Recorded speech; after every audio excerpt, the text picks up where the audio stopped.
ইতিহাসের প্রথমবার বেলজিয়ামের এত বড় সিনেমা হলে বাংলা ছবি দেখানো হবে, আর সেটা মিস করব কোনোভাবেই না। তো আজকে চলে আসলাম মুভি দেখতে, আর বাংলাদেশের মোস্ট হাইপড মুভি তুফান, সেটাই আজকে দেখব। আমি তো খুবই এক্সাইটেড। আর আজকে মুভি দেখতে যাচ্ছি কিনে পুলিশে। সো বাসা থেকে সুন্দর মতো রেডি হয়ে বের হয়ে গেছি, এখন গাড়িতে যাচ্ছি। আর ভাবলাম যেহেতু বাংলা ছবি দেখতে যাচ্ছি, বাংলা গান শুনতে শুনতেই যাবো।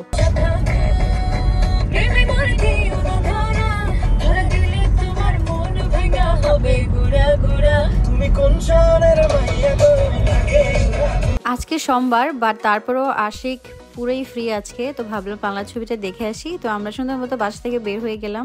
কিনে পুলিশে নর্মালি শনি আর রবিবারে বাঙালি মানুষরা ছবি দেখতে যায়। অনেক বাঙালিরা জানেই না যে আসলে বাংলা ছবি আমাদের এখানে সিনেমা হলেও দেখানো হচ্ছে, বাট সামহাও আমরা জেনে গেছি অ্যান্ড আমরা এর জন্য যাচ্ছি আজকে তুফান মুভিটা দেখতে। আজকে আপনাদের সাথে তুফান মুভির পুরো রিভিউ দিব, সেজন্য আমার ব্লগটা পুরো দেখতে হবে। আমার বাসার খুবই কাছে অ্যাটোমিয়াম, আর এখানে আসছি সিনেমা হলের পাশে অ্যাটোমিয়াম। তো ভাবলাম এখানে একটু ভিডিও করে নিই। এখানে অলরেডি টিকিট আমার কাটা আছে, এখনো যাইনি, বাট অ্যাটোমিয়ামের ভিডিওটা আপনাদের সাথে শেয়ার করবো সুন। আমাদের অনেক টাইম হয়ে গিয়েছে, আমরা টিকিট কেটেছি 4:30-এ। তো আমরা যেহেতু অনলাইনে টিকিট কেটেছি, আশিক এখানে অনলাইনের টিকিটটা স্ক্যান করে এখন আমরা দুজনে মিলে ভিতরে যাব। আর ভিতরে মুভি দেখার আগে কিছু তো কেনাকাটা করাই লাগে, খাওয়া দাওয়ার জন্য টুকটাক। তো আমি এখান থেকে পপকর্ন এবং ড্রিঙ্কস এগুলো আমি আর আশিক কিনে নিলাম। এবং হলের ভিতরে যে সব থেকে অবাক হলাম, পুরো হলে শুধু আমরা দুজনই দেখবো। এর পিছনে কারণ আছে, যেহেতু আজকে সোমবার আর অনেক বাঙালিরা জানে না। তুফান মুভির কিছু সিন আপনাদেরকে দেখাবো এবং অ্যাট লাস্ট যে আমি রিভিউ দিব।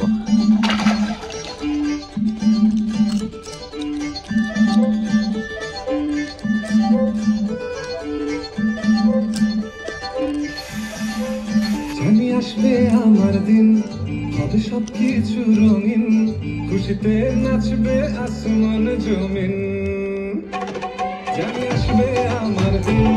ব্যাক আপ জোস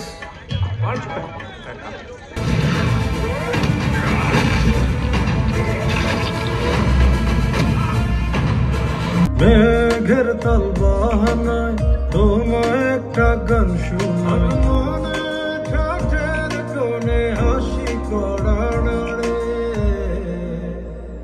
আপনাকে যা লাগবে এলএস লো স্ট্যান্ডার্ড। আমি শুটিং করলে এটা পরেই করব।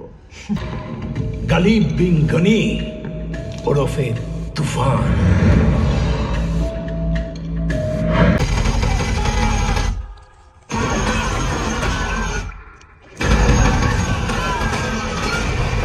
অনেকদিন ধরে শুনতেছিলাম আমার মতো নাকি কাউরে দেখা যায় এইখানে সেইখানে, কিন্তু আমি তো এইখানে, তাহলে ওইখানে কে?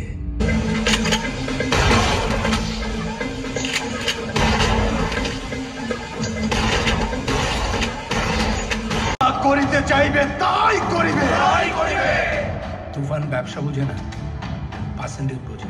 এই রকম পারবে তুফানকে? এটা তুফানের সামনে দাঁড়াতেই পারবে না। তুমি আমারে ভালোবাসো না? তুমি একটা কাজ করো, আজকেই ওই পোলাটারে ধরায় দাও। কে? শান্ত?